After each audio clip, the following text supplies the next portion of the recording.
আয়নাতে ওই মুখ দেখবে যখন, কপালের কালো টিপ পড়বে চোখে।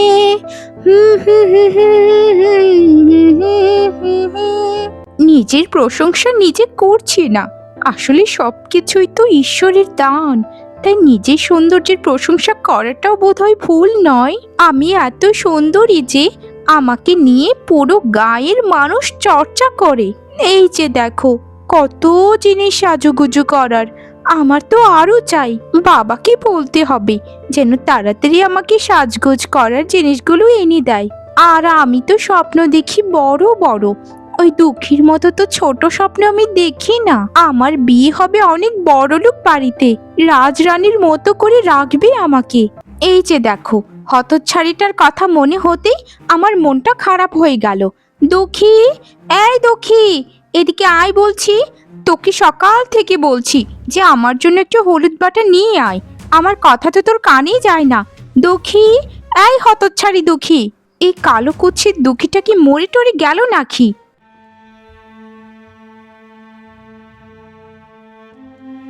সখী বোন, তোকে কতদিন ধরে বলেছি যে আমি তোর বড় বোন, আমাকে দিদি বলে ডাকিস, কিন্তু তুই তো আমাকে নাম ধরেই সব সময় ডাকিস।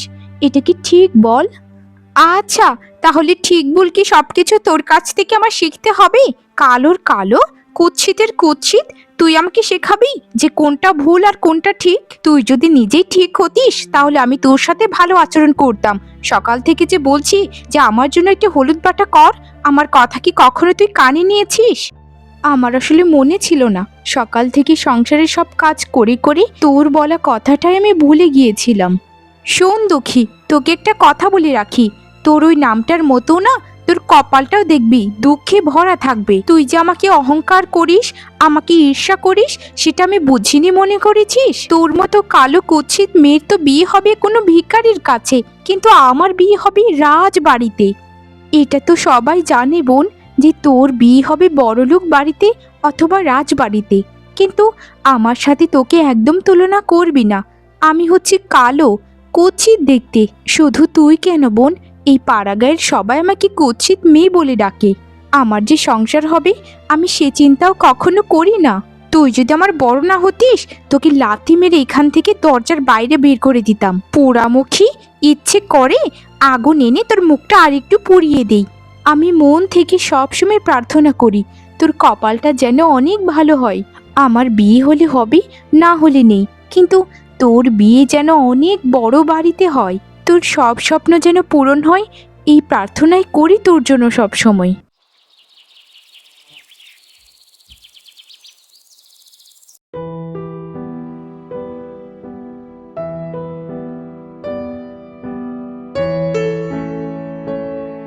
মা, বাবা, তোমাদের কি কতবার করে বলেছি যে এই কালো কুৎসিত মেয়ের সাথে বসে আমি খাবো না? তোমরা এক্ষুনি ওকে অন্য জায়গায় পাঠাও, অন্য ঘরে গিয়ে এই ভাতগুলো যেন গেলে।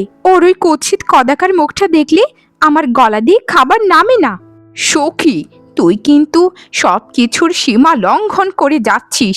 সে তোর বোন, ওর সাথে তুই এরকম আচরণ করতে পারিস না রে। তোরা দুজন তুই এক মায়ের গর্ভ থেকে বেরিয়েছিস, তাহলে কিভাবে ওর সাথে এরকম বাজে আচরণ করতে পারিস বল? ও আচ্ছা, সব বুঝতে পেরেছি। সারা দিন দুঃখী যে কাজ করে ঘরের, তাই ওর পক্ষ নিয়ে কথা বলছো তাই না? তোমরাও তো স্বার্থবাজ। আমি জানি, বুঝেছো, আমি জানি আমার মতো তোমরা ওকে দেখতে পারো না, শুধু উপরে উপরে ভাব দেখাও। আমি ভালোই ভালোই বলছি, ওকে তোমরা অন্য ঘরে পাঠাও, না হলে কিন্তু আমি খাবার ছেড়ে দিয়ে চলে যাব। আমি আর খাবারই খাবো না এখন। আহা সুখী, কি শুরু করেছিস তুই? সে তোর বোন, এরকম আচরণ কথা কিভাবে বলতে পারিস তুই? আর তুই যেমন আমার মেয়ে, সেও আমার মেয়ে, তাই দুজনকে দু চোখে আমি কখনোই দেখতে পারবো না। সে এখানে বসে খাবে এবং আমাদের সাথে খাবে। আর শোন, তোকে একটা কথা বলি, মা বাবার কাছে সব সন্তানই সমান। শোনো বাবা, এখন আমার সাথে খারাপ আচরণ করছো ঠিক আছে, যেদিন দেখবি আমি বড়লোক বাড়ির একজন বউ হব, সেদিন তো আমাকে ঠিকই তোমরা প্রণাম করে করে চলবে। আমিও সেদিনটার অপেক্ষাতেই আছি। এখন আমাকে যা ইচ্ছে তাই তোমরা বলতে পারো। আর হতচ্ছাড়ি কুৎসিত দুঃখী, তোকে আমি দেখে নেব। বাবা মার সামনে আমাকে অনেক কথা শুনেছিস তাই না? তোকে আমি দেখে নেব হতচ্ছাড়ি। সখী, তুই আমাকে সেই ছোটবেলা থেকেই দেখতে পারিস না, আমার তাতে কোনো কষ্ট নেই। কিন্তু আমরা এখন বড় হয়েছি, বিয়ে হয়ে গেলে তোর সাথে আমার বছরেও দেখা হবে না। তখন ঠিকই দেখবি আমাদের এই স্মৃতিগুলো তোর খুব মনে পড়বে বোন। আমরা কি অন্য বোনেদের মতো মিলেমিশে থাকতে পারি না বল?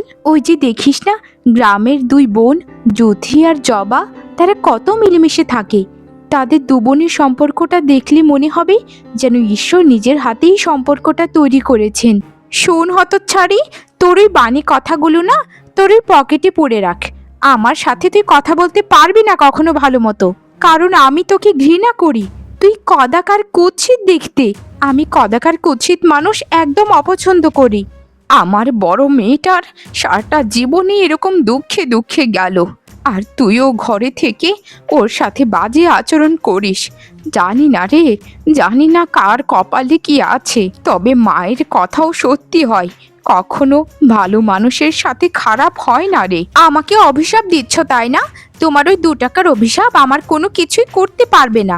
অভিশাপ দিতে গেলে তোমার ওই কালো কুৎসিত মেয়েটাকে দাও, ওর মুখটা যেন আরো পড়ে ছাই হয়ে যায়।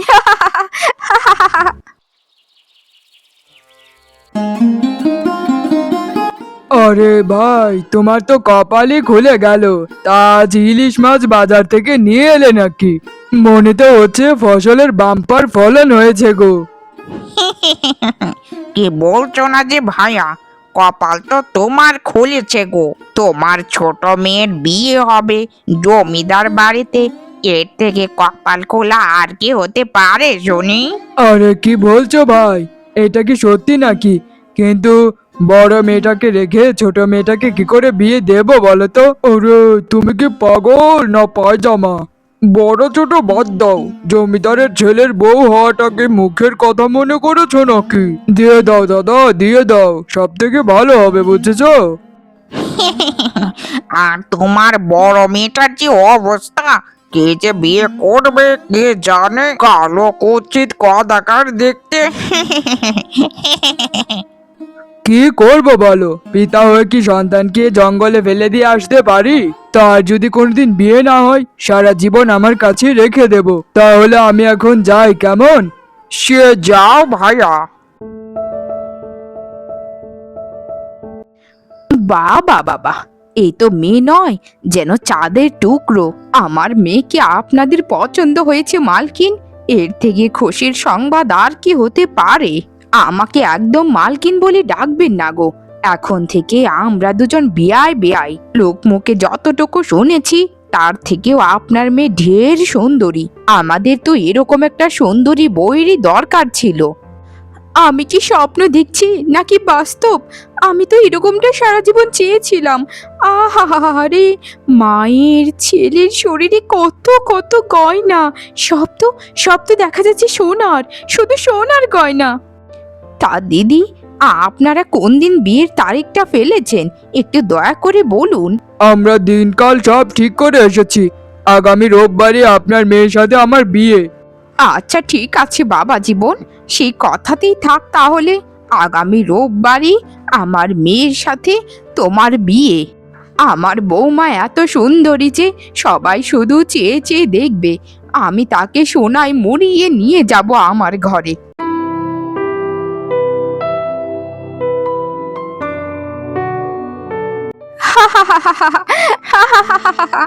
আমার শরীরে শুধু সোনার গয়না। আমি কি স্বপ্ন দেখছি নাকি সত্যি এটা? আমি আমি যেটা কল্পনা করতাম, মনে মনে চাইতাম, সবই আমি পেয়ে গেছি। এত এত সোনার গয়না আমার গায়ে। আজ মনে হচ্ছে আমার সব সৌন্দর্য ফুটে উঠেছে।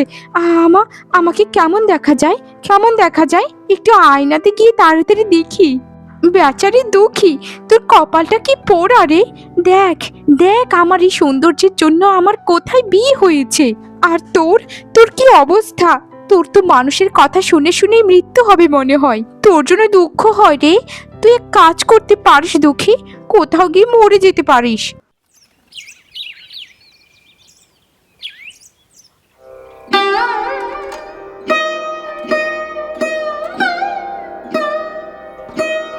সুখী রে, তোকে ছোটবেলা থেকে মায়ের মতো পরম যত্নে বড় করেছি। কত কিছু, কত স্মৃতি তোর সাথে। আমাকে কি এভাবেই ভুলে গেলি সুখী? আমি কি তোর জন্য একটুও ভালো করিনি? আমি এতটাই কুৎসিত, এতটাই নগণ্য ছিলাম যে আমাকে তোর বিয়ের সময় বলে যাওয়া উচিত মনে করিসনি। আসলেই আসলেই বুঝি আমি অনেক বেশি কুৎসিত, কদাকার, যার জন্য সুখী বিয়ে করে যাওয়ার পরও আমার সাথে যোগাযোগ করেনি। আমি আমি কোনো কষ্ট পাইনি রে বোন, আমি কোনো কষ্ট পাইনি। শুধু এটাই চাই তুই যেন সারা জীবন সুখে থাকিস। দয়া করে একটু বলবেন মোড়ল বাড়িটা কোন দিকে? আসলে আমি এই গ্রামে নতুন তো, তাই পথ ভুলে এদিক দিয়ে চলে এসেছি। মানে মোড়ল বাড়ি?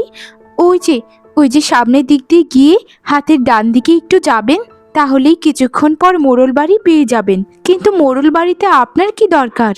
আমার নাম রাজু। মোড়ল বাড়িতে নতুন চাকরি হয়েছে আমার। কিন্তু আপনি কে? আপনার নামটা কি একটু দয়া করে বলবেন? এই গ্রামে ঢুকেই প্রথমত আপনার সাহায্য পেলাম, তাই আপনার নামটা তো একটু জানতেই পারি। আমার নাম দুঃখী, এই কাঁঠাল বাগানটা আমাদেরই। আচ্ছা ঠিক আছে, আপনি তাহলে মোড়ল বাড়িতেই যান, কেমন? আহা দুঃখী, তোমার মুখটার সাথে তোমার নামটা একদম মানায়নি। তোমার চোখ দুটো কত সুন্দর, মনে হচ্ছে বিধাতা নিজের হাতে এঁকে দিয়েছে। আসলে আমার তোমাকে খুবই পছন্দ হয়েছে। আমি যাই করব, খুব তাড়াতাড়ি একটা ব্যবস্থা করব। শুনুন কাকিমা, আপনার মেয়েকে তো কোনোদিন বিয়েই দিতে পারবেন না, তাই আমি একটা সম্বন্ধ নিয়ে এসেছি, বুঝেছেন? আপনাদের আসলে লজ্জা করে না? বড় মেয়েটাকে রেখে কিভাবে ছোট মেয়েটার বিয়ে দিলেন? তোমাদেরকে কি আমি বলেছি কখনো পাকা ধানে মই দিতে? কি এনেছো সম্বন্ধ সেটাই আমাকে বলো। এত বকবকানি করো না। মেয়েটা আমার, তাই তোমাদের এত ব্যথা করে কেন? যেটা বলতে এসেছো সেটা বলে এখান থেকে পগার পা হয়ে যাও। এমন ভাব ধরছেন, মনে হচ্ছে এ তো মেয়ে নয়, এ তো কোনো রাজকুমারী, সুন্দরী রমণী দেখতে। ছেলেরা একদম লাইন মেরে থাকে ওকে বিয়ে করার জন্য। লজ্জা করে না আপনাদের এরকম একটা কালো মেয়ে নিয়ে এত বড়াই করতে? শুনুন তাহলে, দুঃখীকে যে ছেলেটা বিয়ে করতে চাই সে হচ্ছে আমার মাসির ছেলে। দুঃখীকে বিয়ে করার পর একটা শর্ত আছে, তাকে সব সম্পত্তি ওর নামে করে দিতে হবে, তাহলেই দুঃখীকে ও মেনে নেবে। আপনারা দিয়ে দিন বিয়েটা, বুঝেছেন? এই মেয়েটার জীবনটা নিয়ে খেলবেন না। পাড়া প্রতিবেশী মেয়েটাকে চালিয়ে চালিয়ে মেরিয়ে ফেলবে না হলে। বাবারে বাবা, মনে হচ্ছে আমাদের থেকেও তোমাদের আমার মেয়েকে নিয়ে চিন্তা হয় বেশি। তোমার কথাটা তো বলেইছো, তাহলে আমার কথাটাও শুনে নাও। যে ছেলে আমার মেয়েকে সত্যিকারের ভালোবাসবে তার কাছে আমার মেয়েকে দেব। আমার মেয়েটা কালো হয়েছে বলে ফেলনা তো হয়ে যায়নি। সে দেখবো দেখবো কার কাছে আপনাদের মেয়েকে বিয়ে দেন, আমাদেরও দেখার আছে। ভালো একটা সম্বন্ধ নিয়ে এসেছিলাম, আপনাদের রোচেনি তাই না? দেখবো, এটাই দেখার আছে যে কোন রাজকুমার এসে আপনার মেয়েকে বিনা যৌতুকে বিয়ে করে নিয়ে যায়। এখনো সময় আছে, বলবেন একটু ফর্সা হতে। এরকম কালো মেয়ের কদর এ পৃথিবীতে কেউই দেয় না।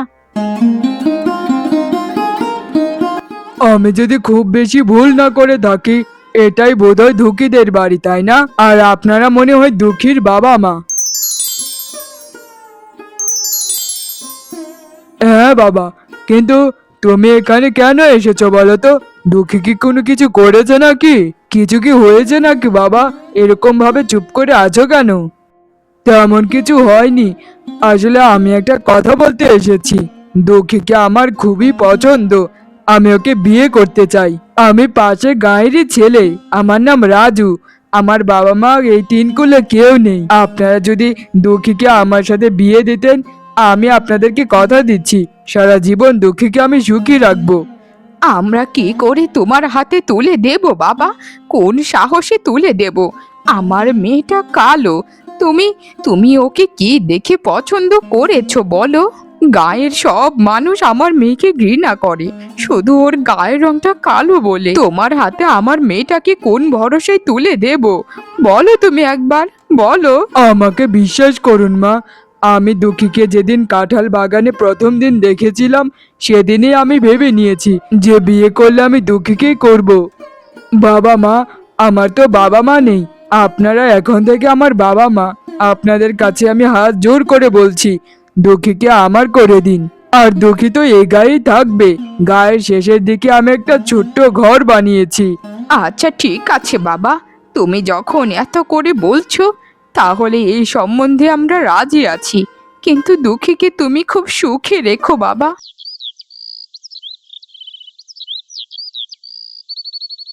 দুঃখী, এটাই আমার ছোট্ট কুঠির। এই ছোট্ট কুঠিরে তুমি কি থাকতে পারবে বলো? তোমার কোনো অসুবিধা হবে না তো?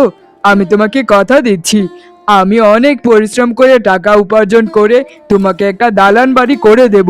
তুমি একদম এ নিয়ে চিন্তা করবে না, কেমন? এই কি বলছেন আপনি? আপনার এই বাড়িটা আমার কাছে স্বর্গ, কারণ এটা আমার স্বামীর বাড়ি। আমি এই কুঠিরটাকে স্বর্গের মতো করে দেব, পুরোটাকে সাজিয়ে গুছিয়ে সব কিছু করব। আর আমার জীবনে এত কিছুর দরকার নেই, শুধু আমাকে একটু সম্মান করবেন আর একটু ভালোবাসবেন, এটাই শুধু আমি চাই। আমাদের এই ছোট্ট টোনাটনির সংসারে শুধু ভালোবাসায় ভরপুর থাকবে। আমার এত চাহিদা কোনোদিনই ছিল না, আমি শুধু চাইতাম আমার একটা ছোট্ট ঘর হোক, আমাকে কেউ ভালোবাসুক। যা আমাকে বিধাতা দেরি করে হলেও দিয়েছেন, আমি বিধাতার কাছে হাজার হাজার কৃতজ্ঞ।